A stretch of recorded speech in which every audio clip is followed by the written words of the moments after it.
ଆଜି ଆସନ୍ତୁ ଦେଖିବା ଆମ ମା ପାଠଶାଳାରେ ଯୋଗ ଦେଉଥିବା ଜଣେ ଗର୍ଭବତୀ ମାତା ଶ୍ରୀମତୀ ତପସ୍ୱିନୀ ସେନାପତିଙ୍କୁ।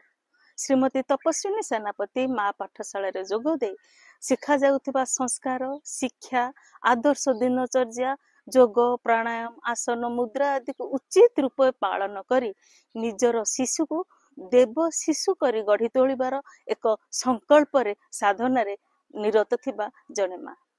ଏବେ ଦେଖିବା ସିଏ ତାଙ୍କ ଶିଶୁକୁ ନେଇ କଣ ଆଶା ପୋଷଣ କରିଛନ୍ତି, ଶୁଣନ୍ତୁ ତାଙ୍କ ମୁହଁରୁ। ଜୟ ଶ୍ରୀକୃଷ୍ଣ। ସମସ୍ତଙ୍କୁ ପ୍ରଣାମ।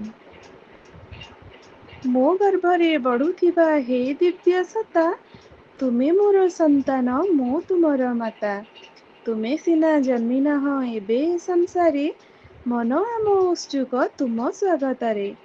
ଯେବେଠାରୁ ଆସିଅଛ ମୋ ଜୀବନରେ, ଅପୂର୍ବ ସେ ଅନୁଭୂତି ଅବର୍ଣ୍ଣନୀୟ ଭାଷାରେ। ନୂଆ ସକାଳ ନୂଆ ଖୁସି ଆସିବାର ଅଛି, ଆମ ଅଗଣାରେ ଖେଳିବାକୁ ସିଏ ଆସୁଅଛି।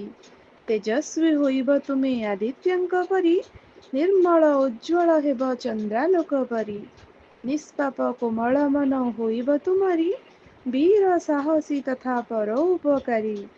ଚରିତ୍ରବାନ ହୋଇବ ପ୍ରଭୁ ଶ୍ରୀରାମଙ୍କ ପରି, ସର୍ବଗୁଣ ସମ୍ପନ୍ନ ସର୍ବଶ୍ରେଷ୍ଠ ଶ୍ରୀକୃଷ୍ଣଙ୍କ ପରି।